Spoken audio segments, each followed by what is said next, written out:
Bem, meus amigos, meus irmãos, hoje nós vamos estudar a lição número 10 da nossa Escola Bíblica Dominical, referente a 4 de setembro.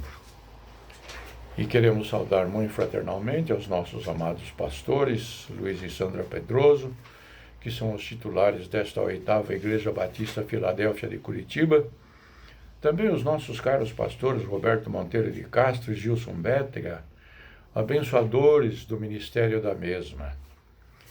Queridos irmãos e irmãs, quer sejam membros desta igreja e principalmente os nossos respeitáveis e amantíssimos telespectadores, que voluntariamente, mas impulsionados pelo espírito de colaboração, estão aí atentos, participando das nossas lives. Hoje vamos estudar uma importante lição de autoria do ilustre e culto pastor José Tomás Rodrigues Lima, que tem como título Os Dons Espirituais, Capacitações Abençoadoras. O textuário escolhido está lá na primeira carta de Paulo aos Coríntios, capítulo 12, versículo 4, onde, em resumo, diz: há diferentes tipos de dons, mas o Espírito é o mesmo. Os objetivos da lição: conhecer o que a Bíblia ensina sobre os dons espirituais. E também perceber que os dons são capacitações do Espírito Santo para que o crente sirva a Jesus e seu reino.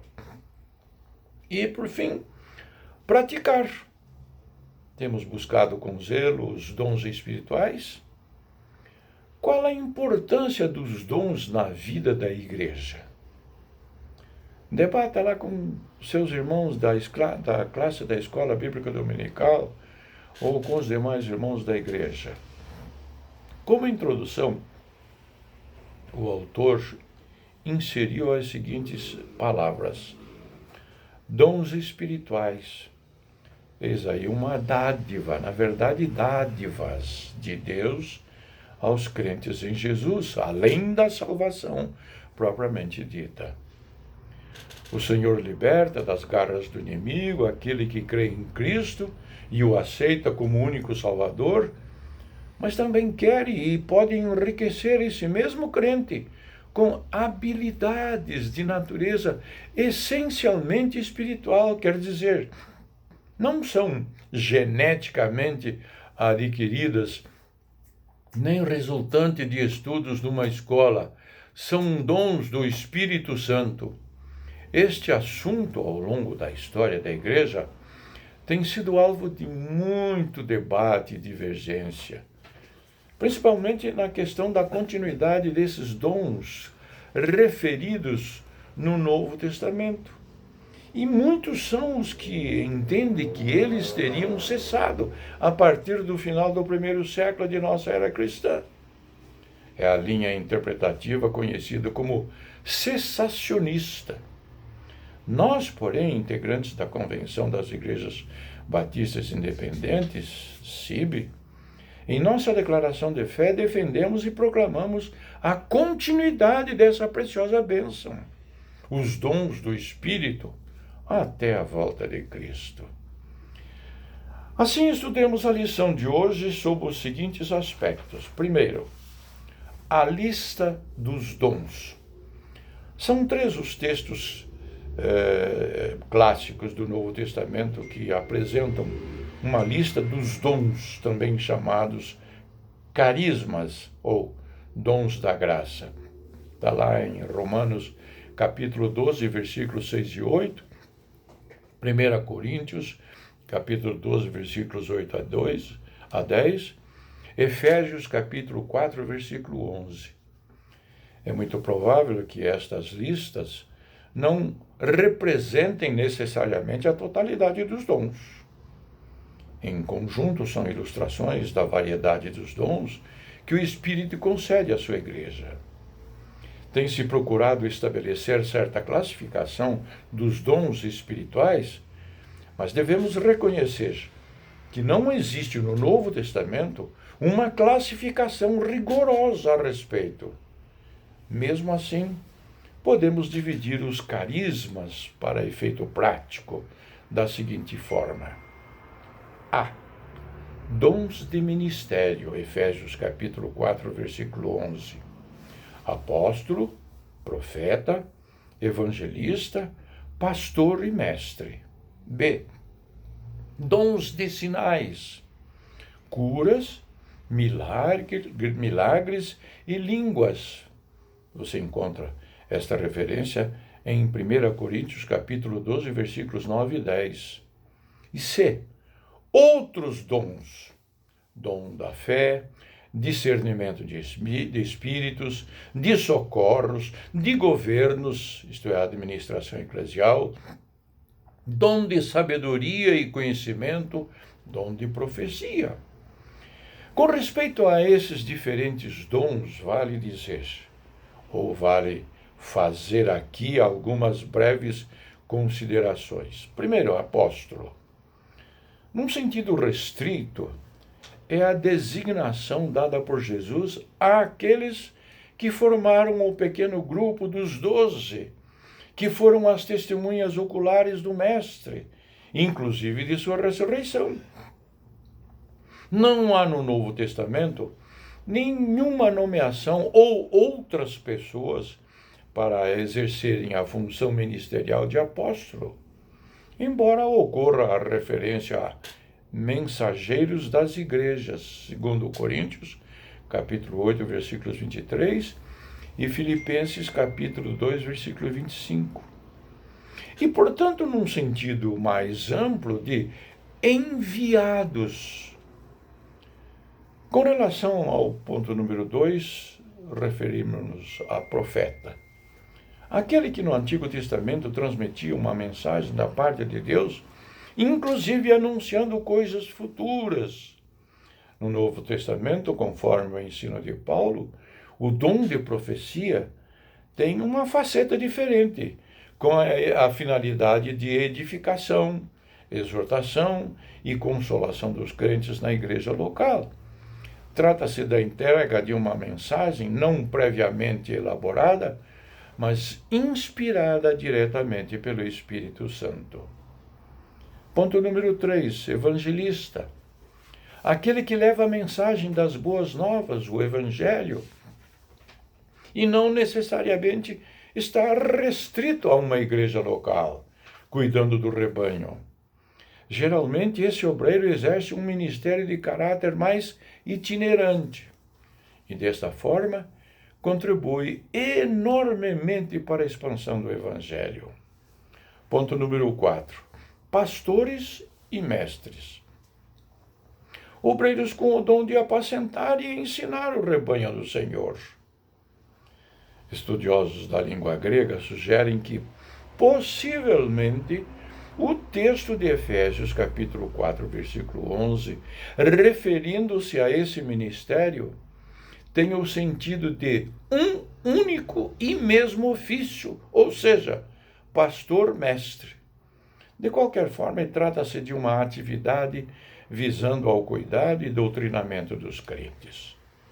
Ponto número 5. Com referência aos dons de sinais, curas e milagres, primeira carta aos Coríntios, capítulo 12, versículos 9 e 10. Na classificação que estamos adotando, parece-nos que estes são os dons que mais chamam a atenção das pessoas. Sem dúvida, o Senhor da Bíblia é o Deus de milagres. E ele não mudou. Portanto, ainda hoje pode usar seus servos, dando-lhes um dom especial para realizar coisas extraordinárias, inclusive curas e milagres. Mas observemos, tratando-se de sinal, não se espera que isso funcione automaticamente, nem devemos correr atrás de milagreses, cuidando com os milagreiros. Também o dom de línguas é muito chamativo, e alguns até entendem que é o sinal da evidência do batismo com o Espírito Santo. Nossa denominação não segue essa linha. Trata-se de um dom precioso para a edificação pessoal e, se houver interpretação, serve para toda a igreja. Isso está lá registrado na primeira carta aos Coríntios, capítulo 14, versículos 26 a 28. Ponto número 6, outros dons. O dom da fé. Um dom específico que possibilita alcançar grandes bênçãos. Um bom exemplo disso foi o ministério de George Miller na Inglaterra, com o seu orfanato, dependendo unicamente da provisão que chegava pelo exercício do dom da fé. Isso está, sem dúvida, ligado intimamente com os dons de cura e de milagres. Letra B, discernimento de espíritos.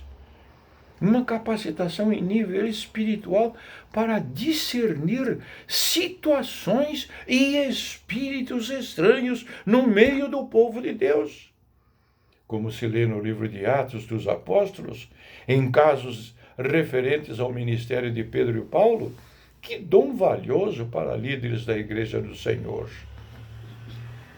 Letra C, dom de socorros, 1 Coríntios, capítulo 12, versículo 28, cuja necessidade e exercício estão muito claros em Atos, capítulo 6. É o serviço diaconal, tão importante na igreja. Letra D, dom de governos, aquela capacidade espiritual de administração eclesial, que requer não somente conceitos científicos de administração, mas capacidade de tratar dos assuntos referentes ao rebanho do Senhor, apacentando-o conforme a direção do Espírito Santo. Atos dos Apóstolos, capítulo 20, versículo 28. Letra E, dom de sabedoria e reconhecimento. Abro aspas. Capacidade de tomar decisões corretas com base no próprio conhecimento, fecho aspas. Não há dúvida. Entre tantos dons do Espírito, o dom de discernimento, bom como o de governos, de sabedoria e conhecimento, não poderiam faltar no ministério de liderança no seio do povo de Deus. Como se percebe, trata-se de uma riqueza espiritual concedida à Igreja, cujo valor e necessidade provavelmente não tenham sido compreendidos devidamente.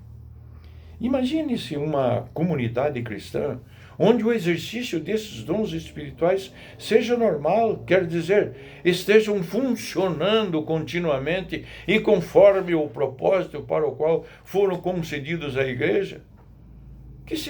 Que pode ser este? A edificação do corpo de Cristo. 1 Coríntios, capítulo 12, versículo 7, e depois lá no versículo 14 e versículo 26. Aplicação. Temos recebido ou temos percebido em sua amplitude o funcionamento, o exercício da realidade, riqueza e diversidade dos dons espirituais em nosso contexto eclesial? Ponto número 2, dons espirituais, obra exclusiva do Espírito Santo. Neste tópico, conforme o ensinamento das Escrituras, convém ressaltar: os dons que possuímos não são propriedade do crente. Eles pertencem ao Espírito Santo. Não podemos fazer com eles o que nossa própria vontade deseja. E, principalmente, não servem para promoção pessoal, nem como parâmetro para medir nosso nível de espiritualidade. Todos os dons concedidos pelo Espírito são dádivas aos que creem em Jesus Cristo. B. Portanto, dons espirituais não podem ser encarados como prêmio para os mais qualificados. Na verdade, são ferramentas, capacitações especiais para o funcionamento do corpo, que é a igreja. Os desafios que o povo de Deus da nova aliança tem de atravessar até o retorno do Senhor são enormes, pois trata-se de enfrentar o reino das trevas, proclamando uma mensagem exclusiva, poderosa e transformadora. O Evangelho de Jesus, os carismas, constituem um equipamento espiritual indispensável. Letra C. Nenhum dom é para todos e ninguém possui todos os dons. Esta verdade parece-nos muito clara nos dizeres de Paulo em seu texto de 1 Coríntios, capítulo 12, versículos 7 e 8. Por exemplo, o apóstolo Paulo pontifica, abro aspas, a cada um, porém, é dada a manifestação do Espírito, visando ao bem comum. Pelo Espírito, a um é dada a palavra da sabedoria, a outro, pelo mesmo Espírito, a palavra de conhecimento, e assim por diante. Salvo melhor interpretação, o ensino está claro. Há uma distribuição dos diferentes dons, de maneira soberana pelo Espírito, a fim de que ninguém se considere detentor de um monopólio espiritual. Que sabedoria divina! Ponto número 3. A importância da busca pelos dons. 1 Coríntios, capítulo 14, versículo 1. O texto bíblico indicado acima diz, abro aspas, sigam o caminho do amor e busquem com dedicação os dons espirituais, principalmente o dom de profecia, fecho aspas. Aqui, num primeiro momento, parece que Paulo, o grande doutrinador da igreja no primeiro século cristão, e pode-se dizer pelos séculos afora, está em contradição. Com efeito, ele diz no capítulo 12 de sua primeira carta aos Coríntios que é o Espírito que soberanamente distribui os dons. Na verdade, porém, essa busca de que o apóstolo fala tem a ver com duas importantes realidades. A. Ela revela a preciosidade dessa dádiva, que merece ser buscada com dedicação. Um dos sinônimos desta palavra é empenho, que aponta para uma atitude de valorização de algo. Não é pouca coisa o que nos é dado no contexto dos carismas do Espírito. E B. Por outro lado, quando o crente em Jesus busca dons carismáticos, sem dúvida ele está demonstrando uma oportunidade para que o Senhor, através do Espírito Santo, realize coisas extraordinárias no contexto do ambiente eclesial, bem como fora dele, em virtude dos reflexos abençoadores que serão recebidos mesmo fora da igreja propriamente dita.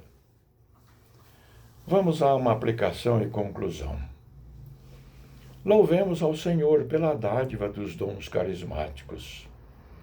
Através deles seremos, nós mesmos, diretamente abençoados, e muitos outros também, de maneira indireta. O Espírito Santo é maravilhosamente abençoador. Abençoador seja Ele em sua vida, meu amigo e meu irmão.